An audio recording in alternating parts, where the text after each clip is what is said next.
When you swallow up.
Swallow up.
Establishment has a lot of, they will stop at nothing to complete their toolkit of control. And one of the things that has been missing from the toolkit of total control has been quarantines.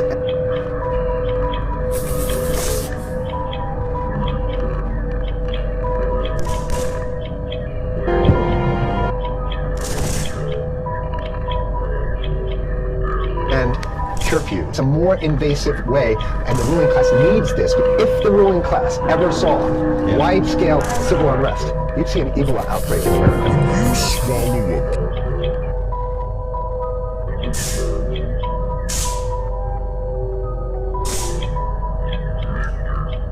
Right away. What you see is that Ebola is another tool in the toolbox of the ruling class. Just said, this is a tool.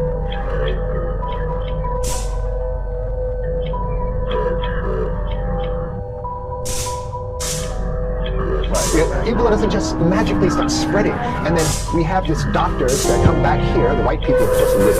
All the black people are going to die. Right? It's very possible that one of these NGOs over there.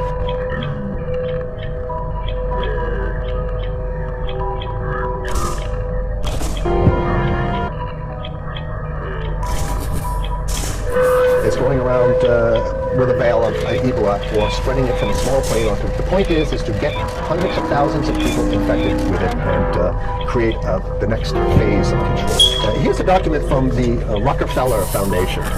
Rockefeller Foundation right there. You can zoom in on that where my finger is. It's called Scenarios for...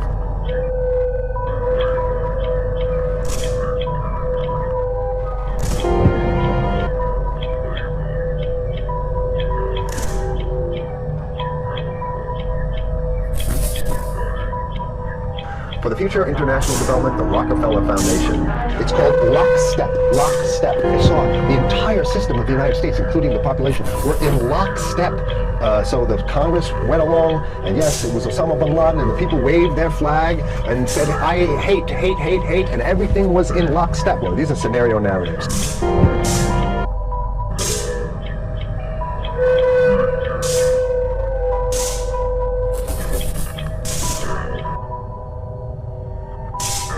And they speak about it in the past tense, so they put out this scenario. In 2010, they published it, Lockstep. A world of tighter, top-down government control and more authoritarian leadership, with limited innovation and growing citizen pushback. In 2012, the pandemic that the world had been anticipating for years finally hit.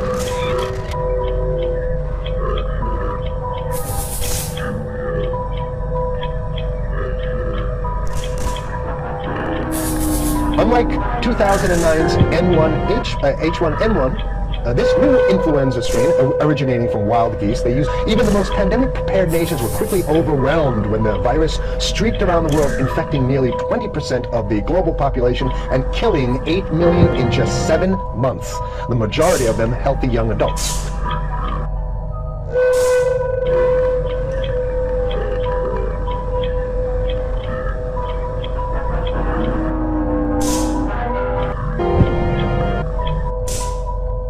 The pandemic also had a deadly effect on economy. You can see that agenda, control agenda, written down, and it's anybody's guess how this becomes effectuated in real life. This is written specifically as marching orders, or whether people take it upon themselves in the intelligence networks to say, okay, well, this has been produced, so this is the plan. These narratives have to be written in advance. The intelligence agencies don't know how to do these narratives. They need help. These think tanks, they come up with these like Rand Corporation, Rockefeller Foundation. These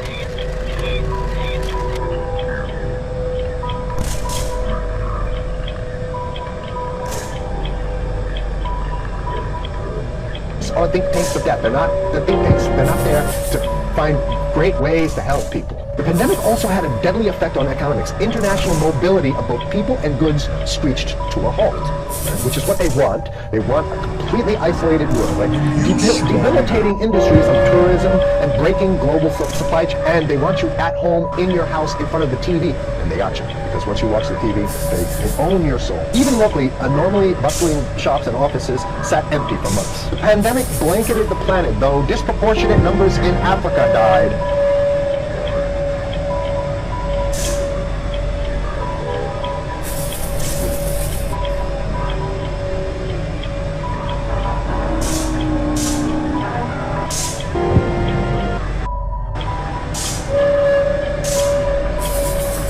Southeast Asia and Central America, where the virus spread like wildfire. But even in developed countries, containment was a challenge. The United States' initial policy of strongly discouraging citizens from flying proved deadly in its leniency.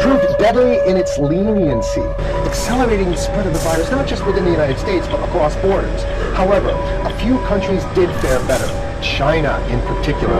The Chinese government's quick imposition and enforcement of mandatory quarantine for all citizens, as well as its instant and near hermetic sealing off of all borders, saved millions of lives, stopping the spread of virus far earlier than in other countries. We have to look towards the Chinese, the oppressive totalitarian Chinese regime, as an example of what we need to be doing here. The ruling class here loves the Chinese regime because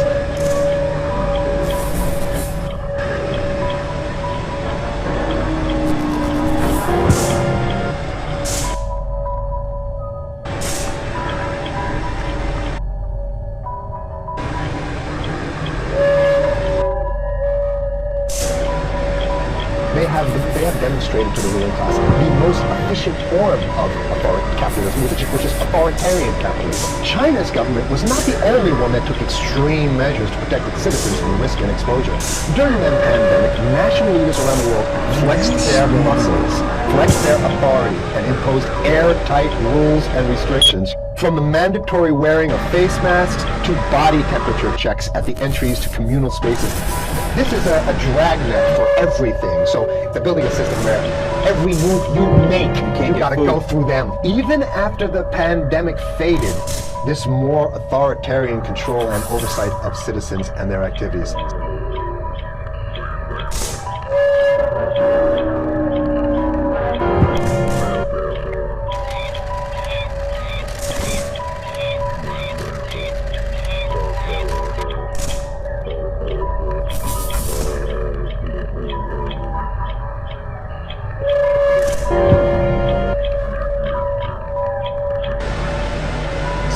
Did that happen already with 9/11? Of course. 9/11 was how many, 14 years ago, and we still have all these draconian rules. So in order to get to a supermarket, you gotta have the body cam research, and then when there's no more Ebola, well, you know what?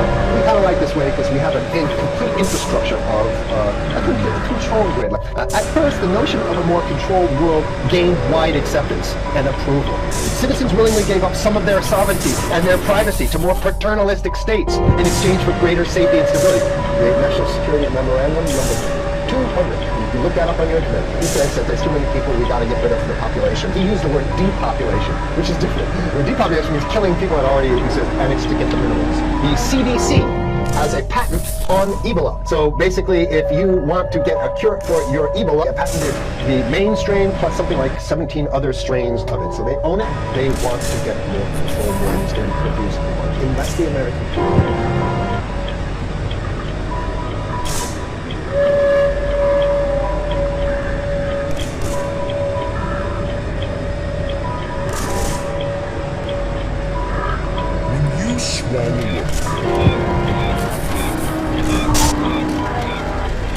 Start to get some new way to revolt, a new way to organize, a new way to protest. It's going to be a slave state here. The ruling class doesn't seem to have too much resistance to everything on the fence. If you want to live in a world where you're tricked into all this stuff because it's for your safety, right? And if you want to have a probe and make sure you gotta check your pocket, make sure you don't have anything incriminating on you before you go out, and when you step out of your house, you want some police there to monitor and see what you're doing.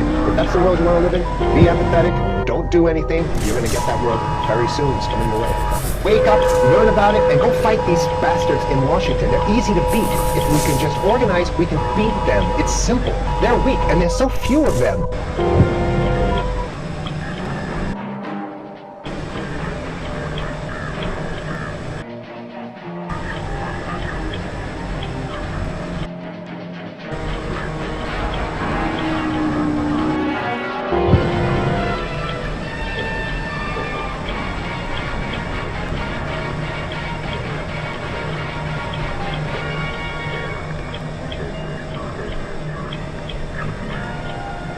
Some people have a deep, abiding respect for the natural beauty that was once this country. And some people don't. People start pollution. People can stop it. Pollution booklet, box 1771, Radio City Station, New York.